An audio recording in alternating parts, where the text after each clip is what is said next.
I analyzed over 100 games in the Benoni structure, and this is what I found. The Benoni is one of the most dynamic pawn structures in chess. There are lots of variants of the Benoni structure, but in this video we'll look at what is known as the asymmetrical Benoni. The other versions of the Benoni include the old Benoni, which is when black has an e5 pawn left, and also the symmetrical Benoni, which is when both e-pawns have been exchanged, meaning white has a c4 pawn and black has a c5 pawn. Before we dive into this week's topic, I'd like to mention that I made a Lichess study about everything I mentioned in this video, and since it's Lichess, it's obviously completely free.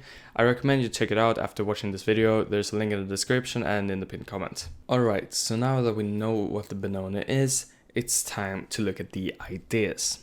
Now, I've gathered up 20 different specific ideas within the Benoni. However, what's great is that all of these ideas are based on 3 core plans. The first one is to expand on the queen side. This is the most famous idea, of course. A lot of the time you would like to create a passed pawn towards the end game, and you just get space. Now, the second main plan is a bit less known, and that is to break with f5. This is to open up white's center and kind of break it down so d5 can become weak. It can also be a great way to develop your light square bishop and things like that. And then the third core plan is to put pressure on the e-file. It's pretty simple, just like that. It's very important to have this pressure along the e-file simply because we want to prevent white's main idea, which is to push e5 himself. Additionally, pressure along the e-file can be very good because this e4 pawn at a lot of times becomes quite weak, and we can sometimes even sacrifice a piece on e4 simply because the e-file is pinned or something along those lines. So if we look at some examples of this, let's start off with the queen side expansion, the main idea. If we take this position, we would like to expand. So let's play a6 here, after which to play bishop d2. Now we can't go d5 just yet because white will simply take. So instead let's go rook b8 and prepare this. And here we go. We've already equalized, if not more. White has a lot of problems here. Now let's take an example for the second core idea, the f7 to f5 break. So this game is taken from a Swedish strong tournament called Tepe Sigeman. It's between Magnus Carlsen, who you might know, who was black here, against Nils Grandelius, Sweden's highest rated. Now I happened to be commentating this game, and when Nils played this move, I was a bit surprised. I was still in theory because I played this as white, and I was actually expecting him to go bishop f4 instead. Now f4 is not a bad move at all, and of course Nils is a very strong player. However, it gives black some practical chances after f5. You see, this achieves 2 main things. First off, we're breaking up white's center. White pretty much has to take, and after which this d5 pawn will become isolated and we can put pressure on it forever. Secondly, we're locking this pawn on f4, meaning e through bishop will get stuck there for a very long time. And what happened in the game was that white took, black took back, and now bishop f2 with the idea of playing bishop h4 in future. That's how desperate he got, because otherwise this bishop just won't get anywhere. Black simply went knight c7, and after knight f3, totally reasonable move, but it's actually a slight inaccuracy. Knight f6 completely equalizes. Then in the game, black just created counterplay on the queen side, eventually opened up the b file and utilized the weakness on b2. So for the third core plan is to put pressure on the e file, as mentioned. I don't really need to show an example of this because it's quite straightforward. But I have some strategic motives around this, like doubling on the e-file or even sacrificing on e4, as I mentioned. We'll get into those specific motives later, but for now, let's look at some specific ideas that are more general and more common. The first one is quite positional. The c8 bishop, the light square bishop, is our worst piece by far. It's the worst piece on the board and we want to get rid of it. This is because the e6 square is not available, the f5 square is not available, fianchettoing it on b7 does not make any sense, and so our best bet is just to go bishop g4 and take on f3 as soon as possible. So let's take an example of this. white just played a4 to prevent b5, but the engine actually suggests to ignore b5 at all and just play h3. And why is that? Because after this, we're simply fine here as black. There's no knight d2, knight c4 idea, which is the typical, and we can just continue our normal plans without having to worry about developing our light square bishop. But what if white had already played h3 and bishop g4 is not possible? Well, there is a second way of exchanging this light square bishop, and that is via a6. So let's take an example of this. Here we can go b6, preparing this, right? However, going bishop a6 immediately would actually be a bit of a mistake, because white can simply take, and after knight takes, there's knight c4 with a lot of pressure on this weak d6 pawn. We would have to go back to e8 and our knight would be stuck. Instead, we would much rather prepare against this by going knight e8 immediately, and after knight c4, now we go bishop a6. And we can simply just take this knight. White usually takes back, and we can do normal things like knight d7, knight e5, maybe try to push for this queenside expansion, and also go for f5, the typical idea. But what if none of these are possible? Let's say white has gone a4 to prevent b5, and then they've pushed all their way to a5 to prevent b5 with the en passant threat. Well, that creates an outpost on b5. We can utilize this both with the bishop and the knight, but for this example, let's look at bishop to b5. So for example here, white just played a5, and now b5 is weak. We could go bishop d7 first, however, it's probably better to try to distract this e2 bishop, so now it no longer controls there. Then after bishop d7, one game went knight a4, and now bishop b5, and we're completely fine as black. Our bishop problem is sorted. Next we just go knight f6, knight d7, knight e5, try to improve our pieces and follow all the other ideas that I'll mention. But this b5 square can also be utilized by the knight. Let's take an example. So in this game, black went knight e8, and after rook e1, knight c7, and now knight b5. What's so great with the knight on b5 is that not only can it go to d4 looking scary in the center, but it's actually defending the weak d6 pawn, which is one of white's main ideas, to put pressure on the e6. If we take another example, very similar position but from a different game, black went knight e8, knight a4, and here do not go knight b5 because you always have to look out for these types of things. d7 is hanging, so if we go knight d7 and knight b5, they can take on d7, queen takes, and knight b6 is actually a fork. So let's go this in between move first, attacking the bishop. Alright, so bishop h3 makes a lot of sense, and now knight b5. Our pieces are sorted, and next we can try to go for some c4, knight d3 idea to put pressure on b2. Alternatively, we can also try to develop our a8 rook, go for some f5 break as I mentioned, and maybe some queen h4 stuff.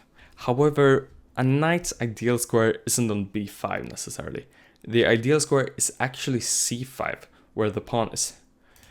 If we're able to go c5 to c4 to make space for the knight, that's perfect. Sometimes it can actually even be worth sacrificing a pawn. Now let's take this example. I had this prepared for my recent tournament in the junior championship. I did not get it on the board because he played a different variation. However, if I were to get this, I knew here I would go c5. The idea is simple. I go knight c4, after which this e5 pawn will likely hang. Black might go bishop g4 and try to pin my knight, but I can just sidestep with the queen, play rook e1, and my position is very comfortable. It even works as black. For example, in this position, white just played f4 with the idea of playing e5 at some point, but our best bet is actually to strike back immediately with c4. Now, the best move for white would be to play something prophylactic, something boring like king h1. However, if they were to take, which is the obvious move, after knight c5 we're just better, because next we'll play queen b6. If they don't give up the pawn, that is, like the engine actually suggests a3 in the h3 in this position, after which we can just take on e4 with a very clean position. But what if you have a position like this? And sacrificing the pawn is not really worth it, because they can simply take, and after knight c5 there's f3 or maybe even e5. Well, we can actually prepare this c4 break with rook c8. And after which they might block with something like bishop c4, but we can simply try to get rid of this bishop either with knight b6 or knight e5. So for example, knight e5, f4, and then we simply take. Now we have to think, how do we get rid of this? Well, I'm a bit worried of this, so let's go knight d7 first to prevent that. Now we can probably go knight b6, but I would actually prefer to keep my knight here because I want it on c5, the ideal square. So let's try to go with the queen instead. So after queen b4, we're always happy to exchange the queens in positions like this, and now c4. And black is just better because you got knight c5 next, knight e3, the bishop is coming into the game, and it's just a dream position for black. Now, another way of improving the knight is to go via a6 to b4.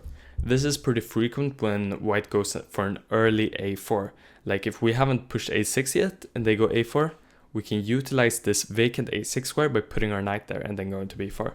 So for example, let's take this position. This is a very popular line against the Benoni, and here we're able to go knight a6.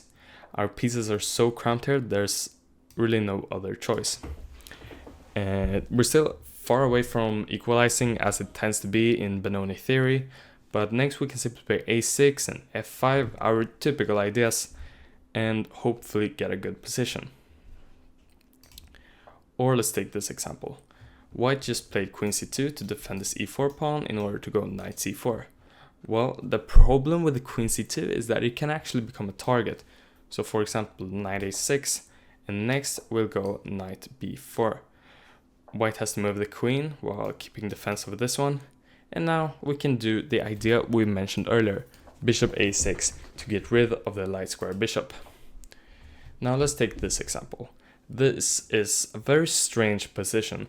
Black is a pawn up, but white has compensation because these pieces are just so bad. So how do we get them out? Well, we can't really develop the bishop, because if we go bishop d7, then this pawn is hanging. Same with the knight, pawn is hanging. Bishop f5, simply g4, and we have to go back. So the only way to improve our position is by going a5. We even lose a tempo on this. Now okay, this d6 pawn is hanging, so we have to defend. Rook a3 was played by Carlson once, and now knight a6, with the simple idea of putting the knight on b4. It's approximately equal, maybe a slight advantage for white, but it's a very playable position. Next we'll go bishop f5, knight e3, try for something like that, finally get out a rook in some way, and it's very double-edged. Now on to another idea. So it's fairly common to actually go with a knight to the brink. A lot of people say a knight on the rim is dim, but in this case we're not going to the rim simply for maneuvering the knight, but rather to prepare the f5 break, one of the core ideas as I mentioned. So the most famous example of this is of course between Spassky and Fischer in the 1972 World Championship match. Here Spassky went queen c2 to defend this pawn and prepare knight c4, and here Fischer went knight h5, which just completely allows Spassky to ruin our pawn structure. However, this was all planned, and after some moves, Fischer was able to get his pawn structure back again after a take. But what would happen if Spassky went for this h3 move? It looks like our pawn structure is poor and we're gonna have to exchange.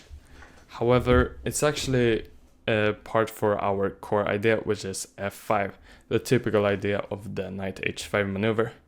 Next, white will have to take, and we can go back and just win this pawn back, and we've got a very decent position. Now, another example, let's take this one. Here, white just went for this passive knight d1 move, which is way too slow for a dynamic opening like the Benoni, And here we're able to go knight h5. And there's no bishop takes h5 this time. However, we can still go for this f5 idea. White takes, and we're sacrificing a piece because since our attack is so fast with f5, we can afford it.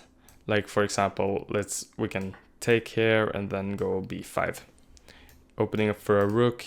Our bishop is getting into the game.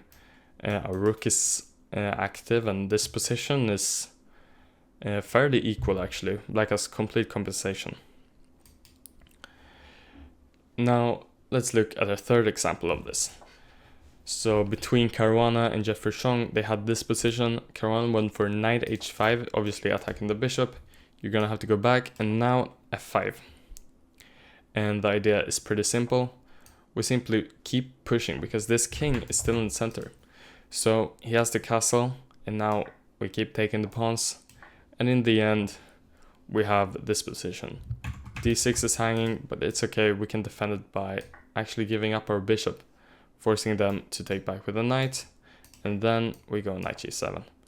And it's an approximately equal position. Black ended up winning this game.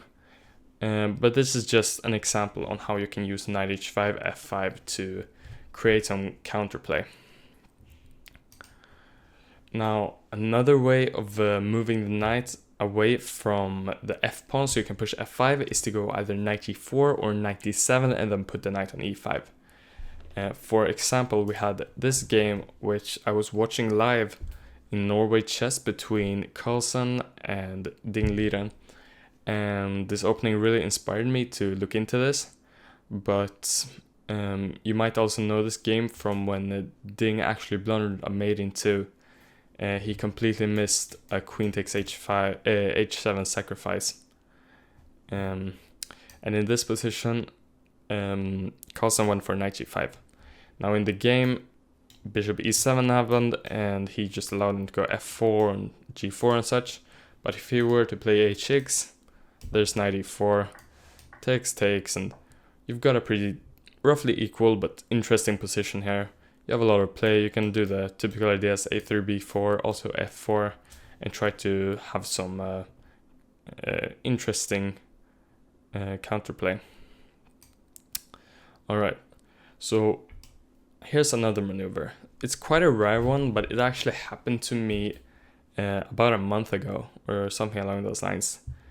The idea is that a lot of the times when the b file is open, a c7 knight is a bit misplaced, and you can actually go knight a8 and then to b6, which is quite a funny maneuver but very interesting. So for example, in this position,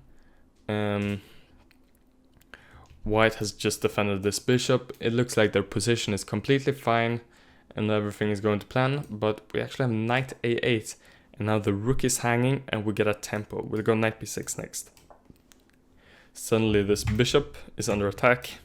This one's weak, the rook is misplaced, and we've got a very decent position. And let's take a look at this game, which was actually my game against Lev Yankelevich recently, who's a German grandmaster. I was white, and in this position I played h4. And here he actually played knight a8. And the idea is pretty simple, is to play b5 and open up the file. However, you can't really play b5 just yet, because then you'll simply take, and you cannot take back. So you have to support it either with the knight as he did, or simply queen c7. And here you can go something along the lines of b6. And now this knight is getting out, you can double along this b file, and you've got pretty much an equal position at this point. And speaking of opening up the b file, this is another core idea that's very important to know as black. Whenever white has pushed their pawn all the way to a5, there's not really a choice but to open up the b file by going b5 and allowing the en passant. The great thing about this is that by opening up the b file, we can exploit the weakness on b2. Our bishop and knight is all looking at the same thing.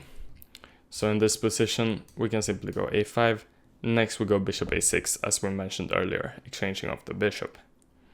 And here black is completely fine. We can simply develop our queen, bring the rook in, and it's an equal position, if not better. Now, if you were to play b6 early to prevent a5, we can avoid this and go a6, b5 without opening up the b file. However, this is of course at the cost of a tempo, as we have to push b6 and then b5. Let's look at this game I had in the European Junior Chess Championship. This is what I mentioned that I had prepared. At least this is what happened in the game. And here I played a5 to prevent my a3, b4 idea. But in this position, I actually played b3. Because if I were to play a3, there's a4. And there's not really any way of playing b4 without opening up the b file, which gives him a lot of counterplay against my weak pawn. So I would rather play b3 first.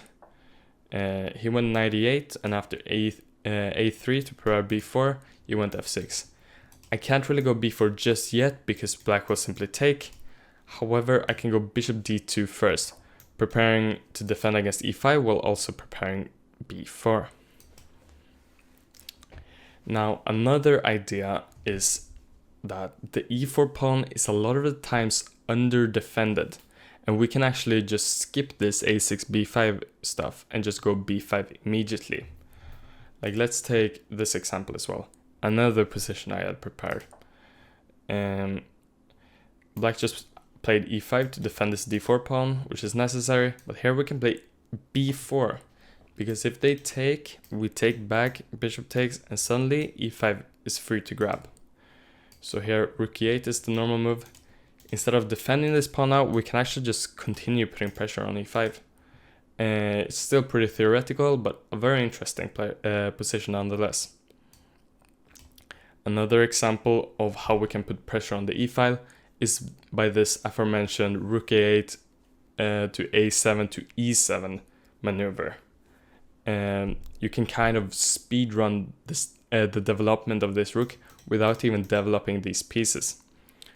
For example, in this position I was white against a Swedish grandmaster. I still knew theory and I played queen d2.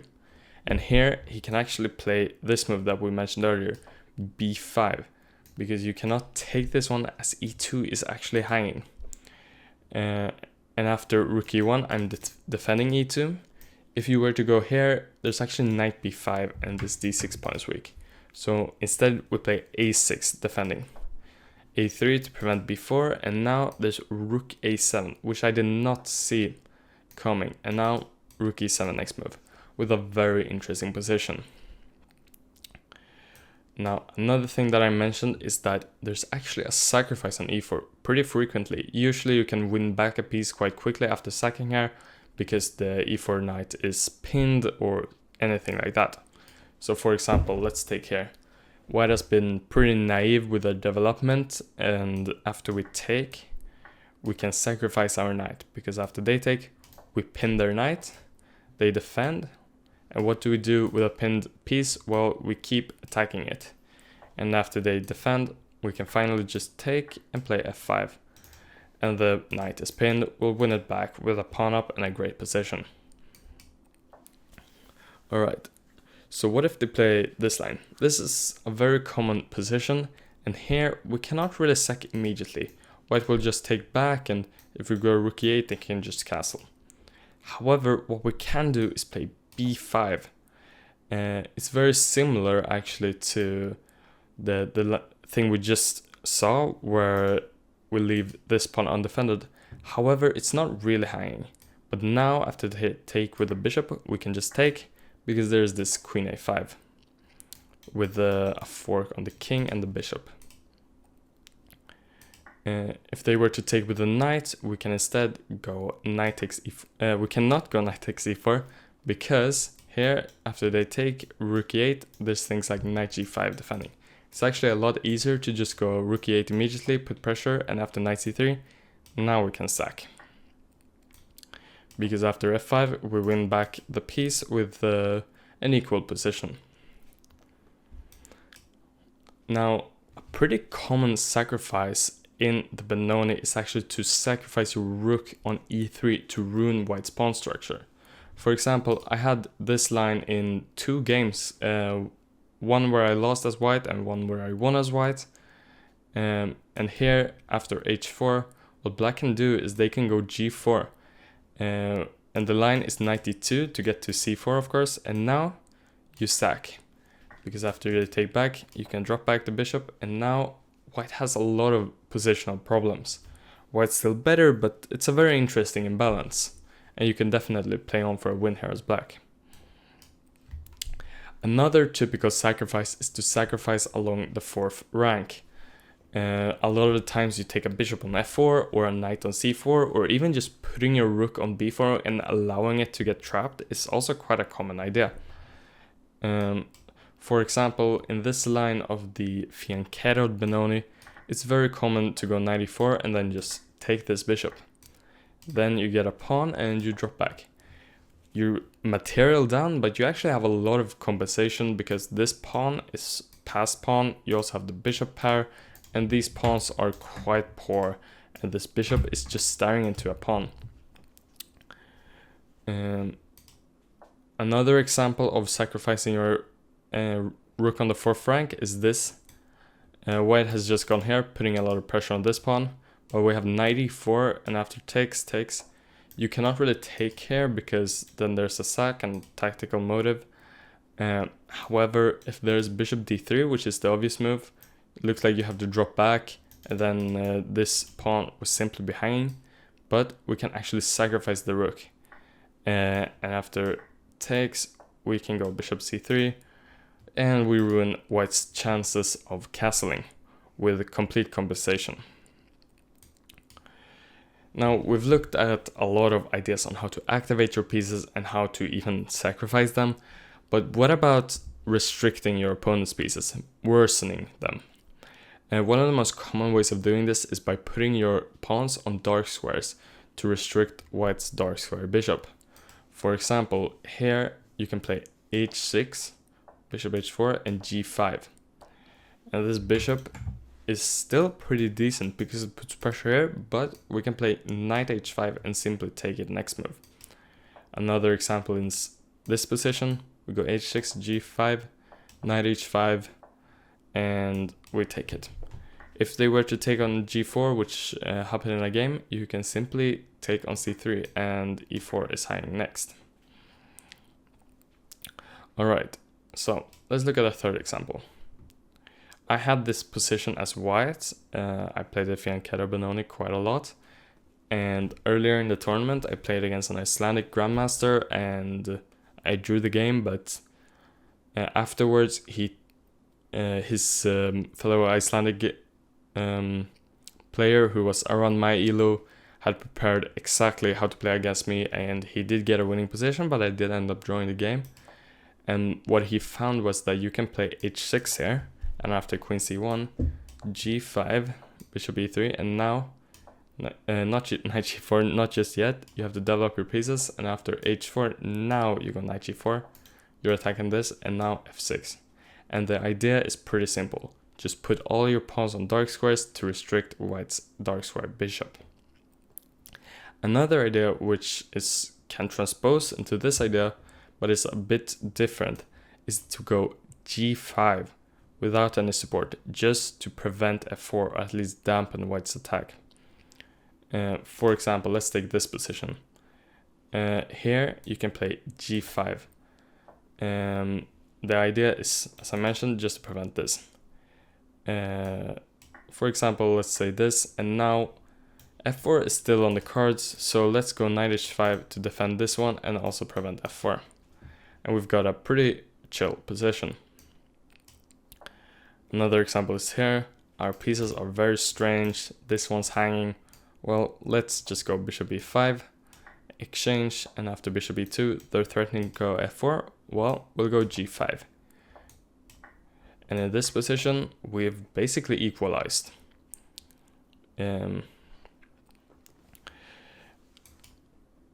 A third way of restricting the opponent's pieces is not necessarily only in Benoni positions, but really any position. And that is how to restrict a knight on g3. And the way we do this is by playing g6 first and then following up by h5 and h4, pushing it away. So for example, in this position, white just play knight g3, h5, preparing h4, h4, and they have to drop all the way back. Now bishop g5 is coming next, picking up this one, so let's go knight h7. After bishop f2, we can improve our knight, double up the pieces, play f5 next, and we've got a very decent position. Another example is right here, h5, h4, and then we can do a theme like we've mentioned before, maybe sack the knight and try to go for this pin, or we can even go b5, after which they can take once, but then the e4 pawn is under defended. So to summarize, there are 3 fundamental plans. It's first to advance with the queen side, it's to break with f5, and it's to put pressure on the e-file. I know it went pretty fast in this video, so I highly recommend you check out my Lichess study so you can practice in your own pace and learn pretty much all of these ideas completely for free. So check the link in the description and pinned comments, and yeah, see ya.